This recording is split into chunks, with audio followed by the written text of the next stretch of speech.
Hello दोस्तों, कैसे हो आप सब। आशा करता हूँ कि सब अच्छे होंगे। तो चलिए आइए स्टार्ट करते हैं आज का वीडियो। और आज का जो वीडियो रहने वाला है वो बहुत खास रहने वाला है।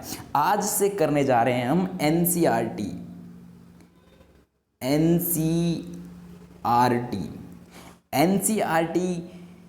से स्टार्ट करने जा रहे हैं। और ये जो हम आज एनसीईआरटी करने वाले हैं ये है क्लास 6 का जो एनसीईआरटी है उसमें हम करने जा रहे हैं भूगोल।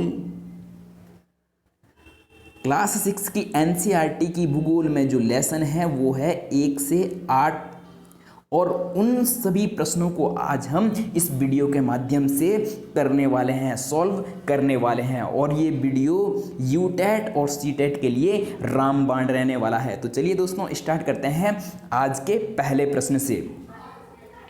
तो पहला प्रश्न है, किस ग्रह को पृथ्वी का जुड़वा ग्रह के नाम से जाना जाता है। तो दोस्तों ऐसा कौन सा ग्रह है जिसको पृथ्वी का जुड़वा ग्रह कहा जाता है। तो दोस्तों इसका जो सही आंसर हो जाएगा वो हो जाएगा शुक्र को हम पृथ्वी का जुड़वा ग्रह कहते हैं। और क्यों कहते हैं, क्योंकि इसका आकार और इसकी संरचना क्या है, पृथ्वी के समान है। तो इसीलिए हम क्या है, पृथ्वी का जुड़वा ग्रह या पृथ्वी की बहन भी कहते हैं। तो चलिए बढ़ते हैं अगले प्रश्न की ओर। अगला जो दोस्तों प्रश्न है वो है, सूर्य से तीसरा सबसे नज़दीक ग्रह कौन सा है।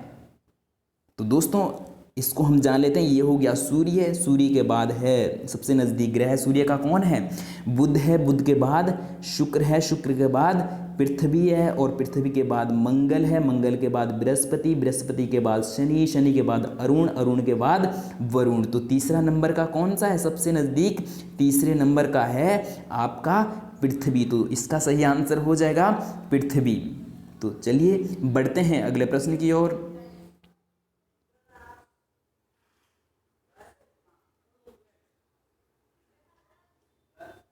अगला जो दोस्तों प्रश्न है वो है, सभी ग्रह सूर्य के चारों ओर किस प्रकार के पथ पर चक्कर लगाते हैं। तो दोस्तों जो ग्रह हैं वो सूर्य के बाहर किस पथ पर चक्कर लगाते हैं। तो दोस्तों ये हो जाएगा, इसका जो आंसर हो जाएगा ये हो जाएगा दीर्घवृत्ताकार। तो इसको हम थोड़ा सा समझ लेंगे कि किस प्रकार से क्या है, ग्रह सूर्य के चारों ओर दीर्घवृत्ताकार कक्षा में किस प्रकार से चक्कर लगाते हैं। तो दोस्तों ये हो गया सूर्य, और ये हो गया बुध, और ये हो गया शुक्र, ये पृथ्वी और मंगल, इसी प्रकार से दूसरे भी। तो जो ये सूर्य के सबसे नज़दीक का ग्रह है ये है बुध। ये किस आकार में, किस पथ पर चक्कर लगा रहा है, दीर्घवृत्ताकार पथ पर क्या लगा रहा है, सूर्य के चारों ओर चक्कर लगा रहा है। और इसी को क्या कहते हैं, परिक्रमण गति भी कहते हैं। इसी प्रकार से क्या है, शुक्र भी सूर्य के चारों ओर दीर्घवृत्ताकार कक्षा में क्या लगाएगा, चक्कर लगाएगा। इसी प्रकार से पृथ्वी भी चक्कर लगाएगी, और इसी प्रकार से मंगल भी। तो दोस्तों आशा करता हूं कि ये आपको समझ में आ गया होगा। तो दोस्तों इस प्रश्न का जो सही उत्तर हो जाएगा वो हो जाएगा दीर्घवृत्ताकार पथ पर क्या है, जो ग्रह है ये सूर्य के चारों ओर चक्कर लगाते हैं। तो बढ़ते हैं अगले प्रश्न की ओर। अगला प्रश्न है, ध्रुव तारे से किस दिशा का ज्ञान होता है। तो दोस्तों जो ध्रुव तारा है, ध्रुव तारे से किस दिशा का ज्ञान होता है, उत्तर दिशा का ज्ञान होता है। और इस ध्रुव तारे की पहचान किन तारों से की जाती है, जो सप्तऋषि, जो 7 तारों का जो समूह है उनकी सहायता से ध्रुव तारे की पहचान की जाती है। तो ये भी कभी प्रश्न आ जाता है कि ध्रुव तारे की पहचान हम किसके माध्यम से करते हैं। तो जो सप्तऋषि 7 तारों का जो समूह है उनके माध्यम से हम ध्रुव तारे की पहचान करते हैं। तो चलिए दोस्तों अगले प्रश्न की ओर। अगला जो प्रश्न है वो है, क्षुद्र ग्रह किन कक्षाओं के बीच पाए जाते हैं। ऑप्शन ए है शनि एवं बृहस्पति, और अगला है मंगल एवं बृहस्पति, और अगला प्रश्न है पृथ्वी एवं मंगल। तो दोस्तों इसको भी हम चित्र के माध्यम से समझ लेंगे।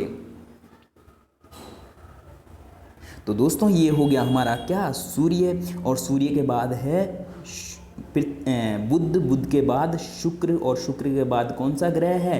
पृथ्वी, और पृथ्वी के बाद मंगल, और मंगल के बाद है दोस्तों बृहस्पति। तो जो ये क्षुद्र पट्टी है या क्षुद्र ग्रह किन दो ग्रहों के बीच पाए जाएंगे? ये है मंगल, मंगल, और ये हो जाएगा दोस्तों बृहस्पति। बृहस्पति। तो यहाँ पे पाई जाती है क्षुद्र पट्टी किन दो ग्रहों के बीच पाई जाती है? मंगल और बृहस्पति के बीच क्षुद्र पट्टी पाई जाती है। तो दोस्तों इसका जो सही आंसर हो जाएगा, इस प्रश्न का जो सही आंसर हो जाएगा वो हो जाएगा मंगल और बृहस्पति के बीच क्या पाई जाती है? क्षुद्र ग्रह पाए जाते हैं। तो बढ़ते हैं अगले प्रश्न की ओर।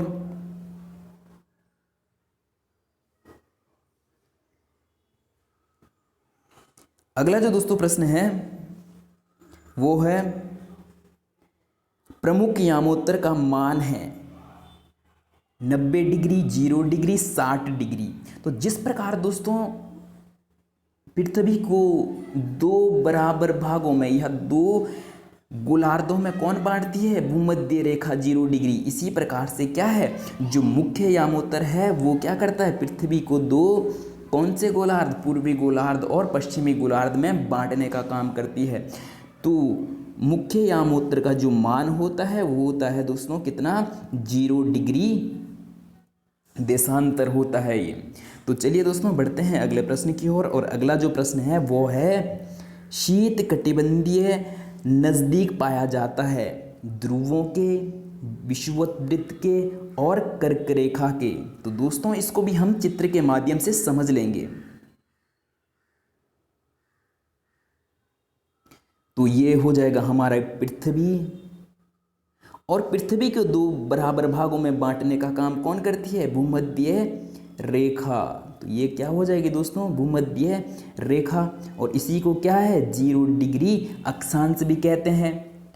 और इसके बाद हो जाएगा उत्तरी, जो इससे ऊपर है ये क्या कहलाएगा? उत्तरी गोलार्ध। और इससे नीचे का हिस्सा क्या कहलाएगा?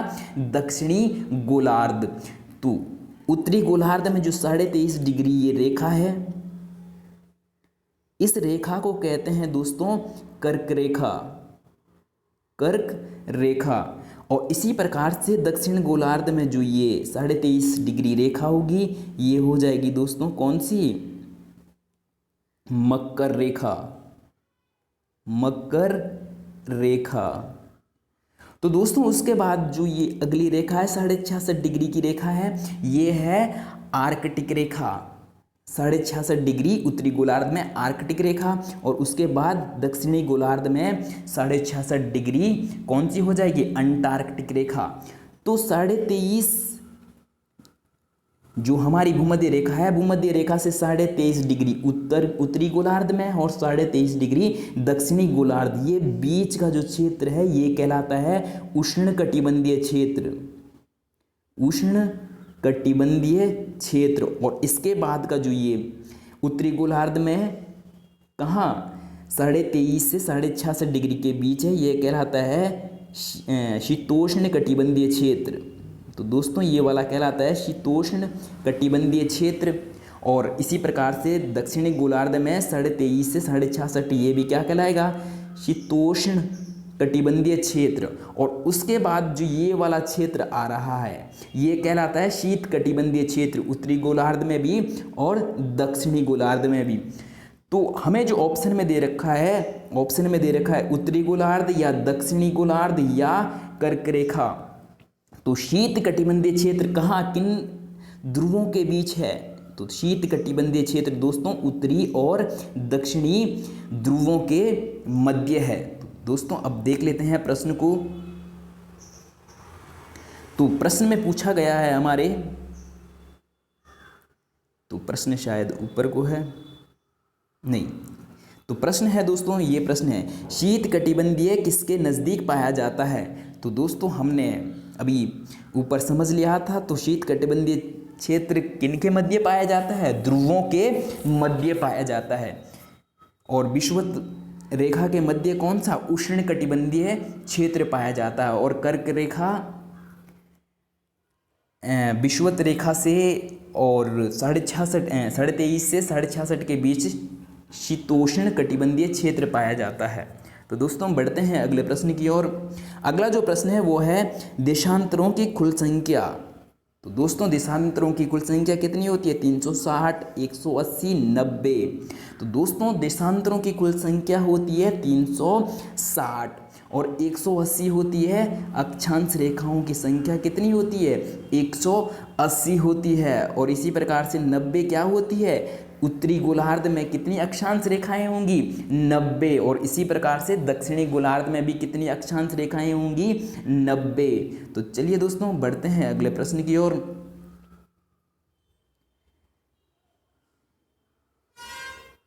अगला जो दोस्तों प्रश्न है वो है दक्षिणी ध्रुव वृत्त स्थित है उत्तरी गोलार्ध में, दक्षिणी गोलार्ध में, पूर्वी गोलार्ध में। दक्षिणी ध्रुव वृत्त, तो दोस्तों इसको हम समझ लेते हैं कि ये हो गया हमारा क्या है? पृथ्वी हो गया। और इस ऊपर वाले भाग को क्या कहते हैं? उत्तरी गोलार्ध कहते हैं। और नीचे कर्क रेखा के दक्षिण में जो भाग है उसको कहते हैं दक्षिणी गोलार्ध कहते हैं। और हमें प्रश्न में पूछा गया है कि दक्षिणी ध्रुव वृत्त स्थित है। तो दोस्तों ये हो जाएगा उत्तरी ध्रुव और ये हो जाएगा दक्षिणी ध्रुव। तो हमें प्रश्न में पूछा है कि दक्षिणी ध्रुव किस गोलार्ध में स्थित है? तो किस में हो जाएगा? तो दक्षिणी गोलार्ध किस में हो जाएगा? ये इसका जो सही आंसर हो जाएगा, उत्तर हो जाएगा दक्षिणी गोलार्ध में। क्या है? दक्षिणी ध्रुव स्थित है। ये हो जाएगा दक्षिणी गोलार्ध आपका पूरा। तो दक्षिणी ध्रुव कहाँ है? ये वाला दक्षिणी ध्रुव है। तो चलिए दोस्तों बढ़ते हैं अगले प्रश्न की ओर। अगला जो दोस्तों प्रश्न है वो है ग्रिड किसका जाल है? अक्षांशों, और अक्षांशों को ही दोस्तों क्या कहते हैं? समांतर रेखाएं भी कहते हैं। अक्षांशों रेखाओं एवं देशांतरीय रेखाओं को। और अगला है कर्क रेखा एवं मकर रेखा का। और उत्तरी ध्रुव और दक्षिणी ध्रुव का जाल। तो कौन से जाल को ग्रिड जाल कहा जाता है? तो दोस्तों इसका जो सही आंसर हो जाएगा क। ये क्या हो जाएगा? सही उत्तर हो जाएगा। ग्रिड जाल किसको कहा जाता है? जो अक्षांश रेखाएं हैं और देशांतर रेखाएं हैं, इनके बीच का जो ये क्या है? जोन है या क्षेत्र है, ये क्षेत्र है, इसी को क्या कहते हैं? ग्रिड जाल कहा जाता है। तो दोस्तों बढ़ते हैं अगले प्रश्न की ओर। अगला जो दोस्तों प्रश्न है ये दोबारा आ गया था यही फेज। अगला जो दोस्तों प्रश्न है वो है आपका पृथ्वी की सूर्य के चारों ओर की गति को कहा जाता है। जब क्या कर रही हो? पृथ्वी सूर्य के चारों ओर चक्कर लगा रही हो, उस गति को क्या कहते हैं?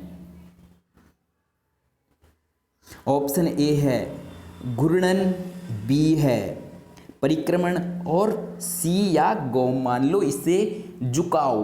तो दोस्तों जब पृथ्वी सूर्य के चारों ओर चक्कर लगा रही होती है तो इसको थोड़ा सा चित्र में समझ लेंगे, चित्र की सहायता से समझ लेंगे। तो हम यहाँ पे क्या बना देंगे? ये सूर्य बना देंगे। और जब कोई से भी ग्रह दो प्रकार की गतियां करते हैं, एक होती है घूर्णन गति और एक होती है परिक्रमण गति। जब कोई सा भी ग्रह अपने ही अक्ष पर क्या है? गति करता है। अगर ये ग्रह क्या है? अपने ही अक्ष पर क्या कर रहा है? गति कर रहा है, तो इसको कहते हैं घूर्णन गति। और जब ये ग्रह क्या करेंगे? सूर्य के चारों ओर दीर्घवृत्ताकार कक्षा में क्या लगाएंगे? चक्कर लगाएंगे, तो इसे कहते हैं दोस्तों परिक्रमण गति। तो दोस्तों यही हमें प्रश्न में पूछा गया था कि जब ग्रह क्या करते हैं? सूर्य के चारों ओर चक्कर लगाते हैं, तो उसे क्या कहते हैं? पृथ्वी के सूर्य के चारों ओर की गति को क्या कहते हैं? परिक्रमण गति। तो चलिए बढ़ते हैं अगले प्रश्न की ओर। और अगला जो प्रश्न है वो है सूर्य की सीधी किरणें विषुवत वृत्त पर किस दिन पड़ती है? ऑप्शन है 21 मार्च, 21 जून और 22 दिसंबर। तो तो दोस्तों कब पड़ती है? पृथ्वी की जो सूर्य की जो किरणें हैं वो पृथ्वी पर सीधी कब पड़ती है? तो दोस्तों इसका जो सही आंसर है वो हो जाएगा 21 मार्च। और साथ में किस दिन? 23 सितंबर को भी क्या है? 23 सितंबर। इन दोनों दिन क्या है? सूर्य की किरणें पृथ्वी पर सीधी पड़ती है और इसी को क्या है? विषुव भी कहा जाता है। तो कभी कभी प्रश्न इस प्रकार से पूछा जाता है कि विषुव किसे कहा जाता है? तो किसे कहा जाता है? जब सूर्य की किरणें सीधी भूमध्य रेखा पर पड़े तो उसी को क्या कहते हैं? विषुव कहते हैं। और 21 जून को जो सूर्य की किरणें हैं वो सीधी किस पे पड़ती है? कर्क रेखा पर पड़ती है। कर्क रेखा पर पड़ती है। और बात करें 22 दिसंबर की तो इस समय कहाँ पड़ती है? मकर रेखा पर पड़ती है। तो चलिए दोस्तों बढ़ते हैं अगले प्रश्न की ओर। अगला जो प्रश्न है वो है गर्मी में क्रिसमस का पर्व कहाँ मनाया जाता है? तो दोस्तों क्रिसमस डे मनाया जाता है 25 दिसंबर को। और 25 दिसंबर को हमारे भारत में तो उस समय क्या होती है? ठंड होती है। तो हमारे यहाँ तो नहीं मनाया जाएगा। और इसी प्रकार से क्या है? जापान भी क्या है? उत्तरी गोलार्ध में स्थित है। जब उत्तरी गोलार्ध में जापान स्थित है तो यहाँ पे भी उस समय क्या होगी? ठंड होगी। तो गर्मियाँ कहाँ होगी उस समय? ऑस्ट्रेलिया में। तो दोस्तों इसका जो सही आंसर हो जाएगा ऑस्ट्रेलिया सही उत्तर हो जाएगा। तो बढ़ते हैं अगले प्रश्न की ओर। अगला प्रश्न है दोस्तों, ऋतुओं में परिवर्तन पृथ्वी की किस गति के कारण होता है? ऑप्शन घूर्णन गति, परिक्रमण गति और गुरुत्वाकर्षण गति। तो दोस्तों जो ऋतुओं में परिवर्तन होता है वो होता है परिक्रमण गति। और पृथ्वी का अपने अक्ष पर 23.5 डिग्री का जो ये क्या है? झुकाव होता है। इसी के कारण क्या होता है? ऋतु परिवर्तन होता है। और अगर दिन और रात आए तो दिन और रात के लिए हो जाएगा घूर्णन गति। लेकिन परिक्रमण गति किसके कारण होगा? पृथ्वी का अपने अक्ष पर झुकाव और परिक्रमण गति। तो चलिए बढ़ते हैं दोस्तों अगले प्रश्न की ओर। अगला जो प्रश्न है वो है वृक्षों के वितरण को दिखाने वाला मानचित्र। तो सबसे पहले तो प्रश्न ऐसा पूछा जा सकता है, इस प्रकार से पूछा जा सकता है कि मानचित्र कितने प्रकार के होते हैं? तो मानचित्र कितने प्रकार के होते हैं? 3 प्रकार के। और बात आती है वृक्षों का वितरण को दिखाने के लिए कौन से मानचित्र का प्रयोग करते हैं? तो भौतिक मानचित्र में हम किसको दिखाते हैं? पर्वत हो गए, पहाड़ हो गए, नदियाँ हो गई और झरने हो गए। तो ये सब हम किस में दिखाते हैं? भौतिक मानचित्र के। और राजनीतिक मानचित्र में हम क्या दिखाते हैं? किसी देशों के साथ अंतर्राष्ट्रीय सीमा या राष्ट्रीय सीमा, या हम किसी जनपद की जो बाउंड्री दिखाते हैं या सीमाएं दिखाते हैं वो राजनीतिक मानचित्र के अंतर्गत दिखाते हैं। और अगर हम बात करें थीमेटिक मानचित्र तो इसमें हम क्या दिखाते हैं? जैसे वर्षा दिखाना होगा और उद्योग दिखाना होगा और वन दिखाने होंगे। तो ये सब हम किस में दिखाते हैं? थीमेटिक मानचित्र के माध्यम से दिखाते हैं। तो बढ़ते हैं अगले प्रश्न की ओर। अगला जो दोस्तों प्रश्न है ये है नीले रंग का इस्तेमाल किसे दिखाने में किया जाता है? जलाशयों को, पर्वतों को और मैदानों को। तो दोस्तों नीले रंग को दिखाने का किसके लिए किया जाता है इसका इस्तेमाल? तो जलाशयों को। इसीलिए जब हम क्या है अंतरिक्ष से पृथ्वी को देखते हैं तो वो कैसे दिखाई देता है? नीले रंग का दिखाई देता है। तो इसीलिए पृथ्वी को क्या है? नीला ग्रह भी कहा जाता है। तो नीले रंग का प्रयोग हम किसके लिए करते हैं? जलाशयों को दिखाने के लिए। तो बढ़ते हैं अगले प्रश्न की ओर। अगला जो दोस्तों प्रश्न है ये है दिक्सूचक का उपयोग किया जाता है प्रतीकों को दिखाने के लिए और मुख्य दिशाओं का पता लगाने के लिए और दूरी मापने के लिए। तो दोस्तों दिक्सूचक का जो हम प्रयोग करते हैं वो करते हैं मुख्य दिशा का पता लगाने के लिए। तो इसका जो सही आंसर हो जाएगा मुख्य दिशाओं का पता लगाने के लिए हम दिक्सूचक का उपयोग करते हैं। तो बढ़ते हैं अगले प्रश्न की ओर। अगला जो प्रश्न है यह है पैमाना आवश्यक है मानचित्र के लिए, रेखा चित्र के लिए, प्रतीकों के लिए। तो मानचित्र किसके लिए आवश्यक है? नहीं, पैमाना किसके लिए आवश्यक है? तो इसका जो सही आंसर हो जाएगा मानचित्र के लिए पैमाना आवश्यक है। तो बढ़ते हैं अगले प्रश्न की ओर।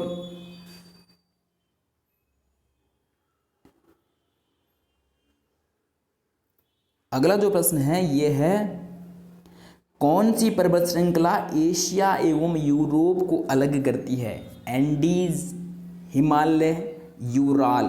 तो दोस्तों एशिया और यूरोप को जो पर्वत श्रृंखला अलग करती है वो है यूराल पर्वत श्रृंखला।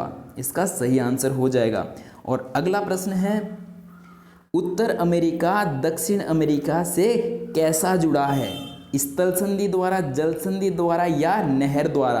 तो दोस्तों इसका जो सही आंसर हो जाएगा वो हो जाएगा उत्तर अमेरिका और दक्षिण अमेरिका किसके द्वारा जुड़ा है? स्थल संधि के द्वारा जुड़ा है। और इनके बीच जो स्थल संधि है वो है पनामा स्थल संधि। इन दोनों के बीच है, उत्तरी अमेरिका और दक्षिणी अमेरिका के बीच जो स्थल संधि है वो है पनामा स्थल संधि। तो बढ़ते हैं अगले प्रश्न की ओर।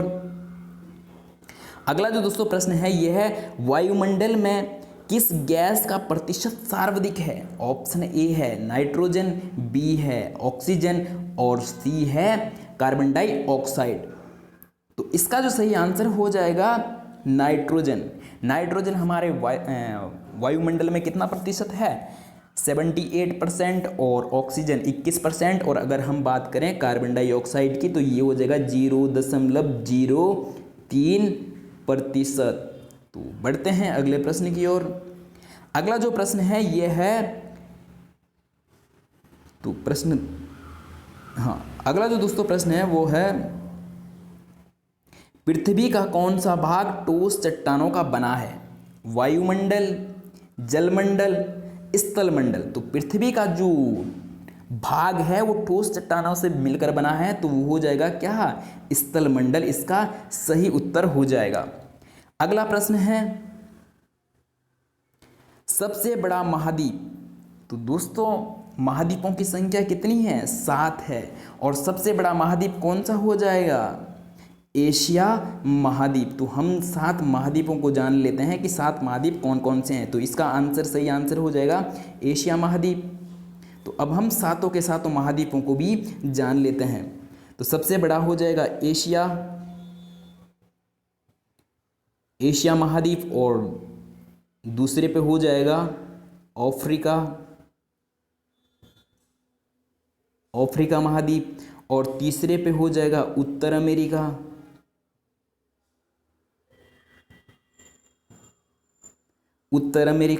और चौथे पे हो जाएगा दक्षिण अमेरिका,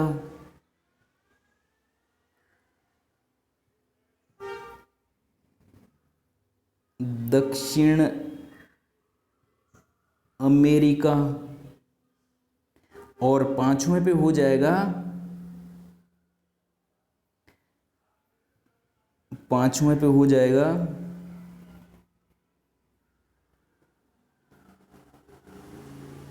और दोस्तों पांचवें पे हो जाएगा आपका तो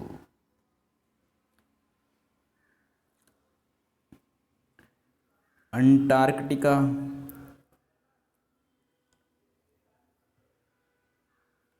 और छठे पे हो जाएगा यूरोप, और सातवें पे हो जाएगा ऑस्ट्रेलिया। तो दोस्तों ये हमने सातों के सातों महाद्वीपों को जान लिए। अब बढ़ते हैं अगले प्रश्न की ओर। तो इसमें से सही आंसर हो जाएगा क्या? सबसे बड़ा महाद्वीप कौन सा हो जाएगा? एशिया महाद्वीप, और सबसे छोटा महाद्वीप कौन सा हो जाएगा? ऑस्ट्रेलिया महाद्वीप। तो बढ़ते हैं अगले प्रश्न की ओर। अगला जो प्रश्न है वो है, पर्वत पठारों से भिन्न होते हैं ऊंचाई में, ढाल में या अभिमुखता। तो दोस्तों पर्वत और पठारों में जो भिन्नता होती है वो किस में होती है? ऊंचाई। पर्वतों की ऊंचाई बहुत अधिक होती है लेकिन पठार उतने ऊंचे नहीं होते हैं। तो अगला प्रश्न है, हिमानी कहाँ पाई जाती है? तो दोस्तों हिमानी बर्फ बर्फ़ से जो नदियाँ निकलती है उन्हीं को क्या कहते हैं, हिमानी कहते हैं। तो ये कहाँ पाई जाएगी, पर्वतों में। अगला प्रश्न है, दक्कन पठार कहाँ स्थित है। ऑप्शन है केनिया, ऑस्ट्रेलिया, भारत। तो दक्कन पठार कहाँ है, भारत में स्थित है। तो इसका सही आंसर हो जाएगा भारत। बढ़ते हैं अगले प्रश्न की ओर। अगला जो प्रश्न है वो है यांगत्से नदी कहाँ बहती है। तो दोस्तों ऑप्शन है दक्षिण अमेरिका और ऑस्ट्रेलिया और चीन। तो इसका जो सही आंसर हो जाएगा चीन में बहती है। और अगला ऑप्शन है यूरोप की एक महत्वपूर्ण पर्वत श्रृंखला कौन सी है। ऑप्शन है एंडीज, आल्प्स और रॉकीज। तो दोस्तों इसका जो सही आंसर हो जाएगा आल्प्स क्या है, यूरोप की एक महत्वपूर्ण पर्वत श्रृंखला है। तो बढ़ते हैं अगले प्रश्न की ओर।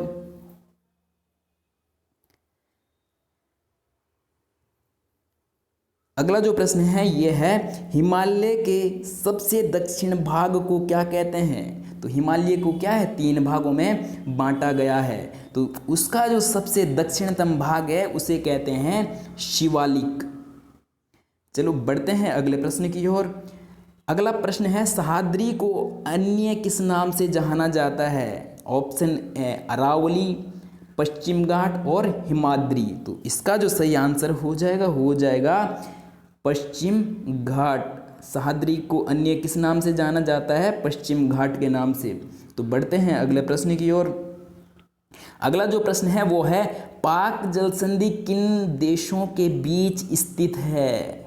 ऑप्शन है श्रीलंका तथा मालदीव। ऑप्शन है अगला भारत तथा श्रीलंका। और ऑप्शन सी है भारत और मालदीव। तो इसका जो सही आंसर हो जाएगा भारत और श्रीलंका के बीच कौन सी जल संधि है, पाक जल संधि। तो बढ़ते हैं अगले प्रश्न की ओर।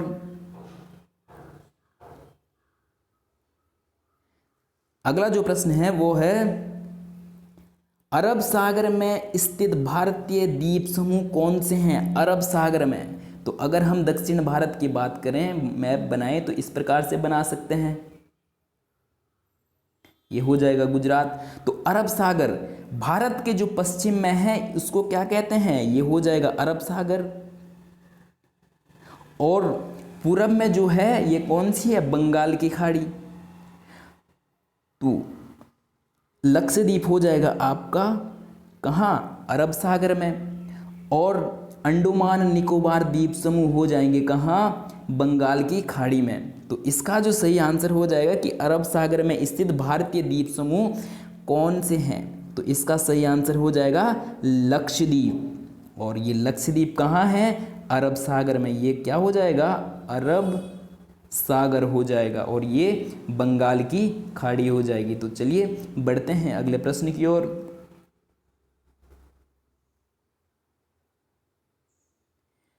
अगला जो प्रश्न है वो है भारत की सबसे पुरानी पर्वत श्रृंखला कौन सी है। ऑप्शन है अरावली, पश्चिम घाट और हिमालय। तो दोस्तों इसका जो सही आंसर हो जाएगा वो हो जाएगा अरावली। भारत की क्या है, सबसे पुरानी पर्वत श्रृंखला है। तो बढ़ते हैं अगले प्रश्न की ओर। अगला जो प्रश्न है वो है विश्व में सबसे अधिक वर्षा वाला क्षेत्र कौन सा है। मुंबई, आसनसोल और मानसीराम।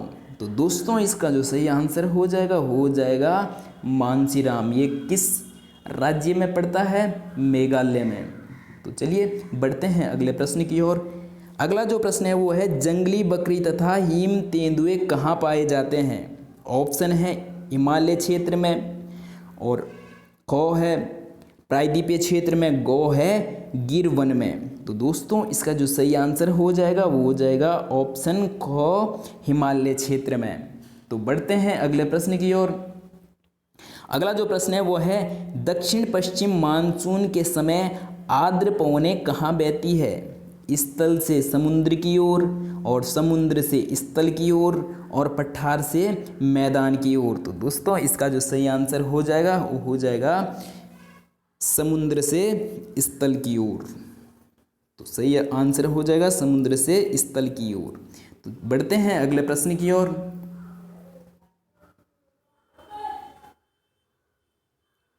तो दोस्तों ये आज का अंतिम प्रश्न था। वीडियो अच्छी लगी हो तो वीडियो को लाइक करें और चैनल को सब्सक्राइब करें। धन्यवाद।